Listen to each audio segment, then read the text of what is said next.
Election commission కూడా మేము కోరుతా ఉన్నాం, ఇమ్మీడియట్ గా మీ టీమ్స్ ని పంపించండి, ఏపీఎస్ఆర్టీసీ విజయవాడ హెడ్ క్వార్టర్స్ కు పంపించండి. అక్కడ ఏం జరుగుతోందో చూడండి, మొత్తం ఫ్యాక్ట్స్ అన్ని బయటకు తీయండి. తీసి ఒక సెంట్రల్ ఇన్వెస్టిగేటివ్ ఏజెన్సీకి ఈ వ్యవహారానంతా కూడా అప్పచెప్పండి. అసలు ముఖ్యమంత్రి ఇంట్లో నుంచి నోట్ల కట్టలు రావటం ఏంటండి? కంటైనర్లు ఇంకా ఇంతకంటే దిగజారుడుతనం ఏముంటుందండి? ఒక రాష్ట్ర ముఖ్యమంత్రి ఈ రకంగా డబ్బు కట్టాలని 5 సంవత్సరాలుగా మింగినటువంటి వేల కోట్ల రూపాయల్ని కంటైనర్లు లోడ్ చేసి మరీ తోలుతా ఉన్నాడు.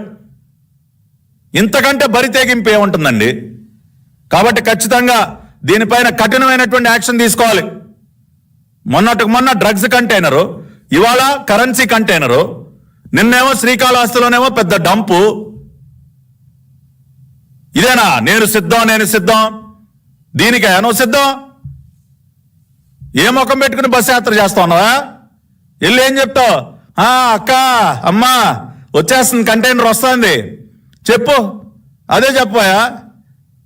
కంటైనర్లు వస్తున్నాయి, తోలేస్తున్నా మొత్తం, రేపు వస్తారు మా వాళ్ళు పంచుతారు అని చెప్తావు నువ్వు. అంతకంటే చెప్పుకోవడానికి నీకేముంది జగన్ రెడ్డి? తమనేమన్నా చేసి ఏడిస్తాయి కదా, ఏదన్నా సంక్షేమం అభివృద్ధి చేస్తే ఏమన్నా చెప్పుకుంటారు. మీ దగ్గర ఏముంది? ఇదే చెప్పండి. అన్నలారా అక్కలారా, నిన్నే ఒక లోడు పంపించా, వచ్చేస్తుంది, ఒక 2 రోజుల్లో మీ దగ్గరికి మా వాళ్ళు వచ్చి పంచుతారు. కరెన్సీతో పాటు కావాలంటే ఒక కుక్కరు, ఒక గ్రైండరు, ఒక మిక్సరు, ఏది కావాలంటే అది ఇస్తారక్క. మళ్ళీ నాకే ఓటేయండి, ఇంకో 5 సంవత్సరాలు దోసుకుంటానని చెప్తారా? అదే కదా, అంతకుమించి ఏముందా నీకు చెప్పుకోవడానికి జగన్ రెడ్డి? అదే చెప్పు. సిద్ధం అంట, మేము రెడీ అంట. ఇదిగో దోచుకున్న సొమ్ముతో రెడీగా ఉన్నారు. కంటైనర్లు కరెన్సీ కట్టలు పెట్టుకుని రెడీగా ఉన్నారు మీరు. ఖచ్చితంగా ప్రజలు బుద్ధి చెప్తారు. జగన్ రెడ్డి, నువ్వేదో అనుకుంటా ఉన్నావు, ఇలాంటి కంటైనర్లు నువ్వు ఎన్ని పంపించినా ప్రజలు ఎవరు కూడా నీకు ఓటేసే పరిస్థితిలో లేరు. నీకు తగిన బుద్ధి చెప్తారు. విర్రవీగుతా ఉన్నావు దోచుకున్నటువంటి సొమ్ముతో. బరి తెగించి నీ ఇంట్లోనే లోడ్ చేసి పంపిస్తావా? కాబట్టి ఈ వాస్తవాలన్నీ ప్రజలు అర్థం చేసుకోండి. ఇమ్మీడియట్ గా the entire CC footage of APSRTC bus stand, NTR administrative block, అది బయటికి రావాలి.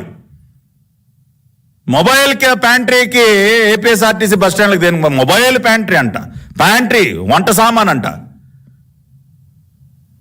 అట్టపెట్టెల్లో కరెన్సీ వచ్చింది కాబట్టి ఆ ఫుటేజ్ వస్తే మనందరం చూద్దాం, ప్రత్యక్షంగా చూద్దాం. ఈ వాస్తవాలన్నీ దయచేసి ప్రజలు అర్థం చేసుకుని, మీరు ఇటువంటి ప్రలోభాలకి లొంగరని మాకు తెలుసు. అయినప్పటికీ వీళ్ళు ఏ స్థాయికి బరి తెగిస్తా ఉన్నారో మళ్ళీ ఒకసారి మీ దృష్టికి తీసుకురావాలని చెప్పి ఈ రోజున ఈ మీడియా సమావేశాన్ని ఏర్పాటు చేయడం జరిగింది. కాబట్టి ఈ వాస్తవాల్ని గ్రహించాలని కోరుతూ ఆర్టీసీ యాజమాన్యాన్ని కూడా తక్షణమే దీనిపైన వివరణ ఇవ్వాలి. ఇమ్మీడియట్ గా ఎలక్షన్ కమిషన్ వారు కూడా దీనిపైన దృష్టి పెట్టాలి. రాష్ట్ర డీజీపీ ఇందాక చెప్పాను కదండి, మీలో 0.00001% ఇంకా ఏమన్నా నిజాయితీ మిగిలుంటే మీ ఆఫీసర్స్ని ఇమ్మీడియట్ గా పంపించండి, దాని వ్యవహారం ఏంటో తేల్చండి. అందరికీ నమస్కారం, ధన్యవాదాలు.